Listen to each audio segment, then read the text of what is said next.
আপোনালোকে থাম্বনেলৰ টাইটেল আৰু থাম্বনেলটো পঢ়ি আপোনালোকে আজিৰ ভিডিঅ'টো কি হ'ব গৈ আছে আপোনালোকে সকলোৱে গম পাই আছে।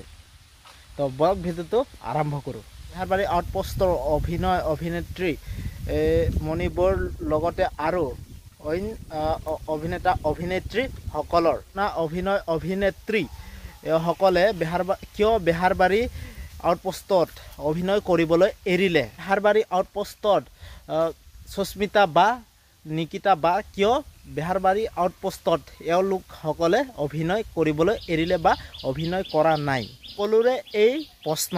আজিৰ এই ভিডিঅ'টো আপোনালোকে জানিব পাৰিব। অকণো স্কিপ নকৰাকৈ প্ৰথমৰ পৰা শেষলৈকে আপোনালোকে চাই থাকিব। তেনেকৈ মণিবয়ে অভিনয় নকৰাৰ কাৰণটো হৈছে 25 আৰু 26 বৰ্ষৰ দুটা থিয়েটাৰত সোমালে মণিবয়ে ভ্ৰাম্যমান থিয়েটাৰত 25 আৰু 26 বৰ্ষত মণিবয়ে এটা বছৰে তেওঁক ৰাজধানী থিয়েটাৰ, দুটা বছৰে তেওঁক এই থিয়েটাৰত দেখিব মণিবয়ক। আৰু মণিবয়ে বেহাৰবাৰী আউটপোষ্টত অভিনয় নকৰা হ'ল যিহেতু নেকি অভিনয় কৰিবলৈ তেওঁৰ টাইম নোহোৱা হৈছে, যিহেতু নেকি তেওঁ থিয়েটাৰত তেওঁ সময় দি আছে, টাইম দি আছে, সেইবাবে তেওঁ বেহাৰবাৰী আউটপোষ্টত অভিনয় কৰিবলৈ এৰিলে মণিবয়ে।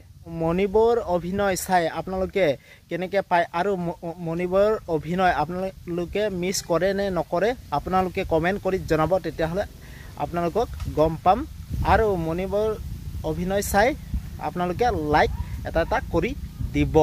আৰু সুস্মিতা বাৰ কথা ক'বলৈ যাওঁ, বিয়া হোৱাৰ পিছৰে পৰা তেওঁ অভিনয় কৰা বাদ দিয়া নিচিনাই হ'ল আৰু বাদ দিছে তেওঁ। সুস্মিতা বাই বিয়া হোৱাৰ পিছতে তেওঁ অভিনয় কৰিবলৈ এৰিলে।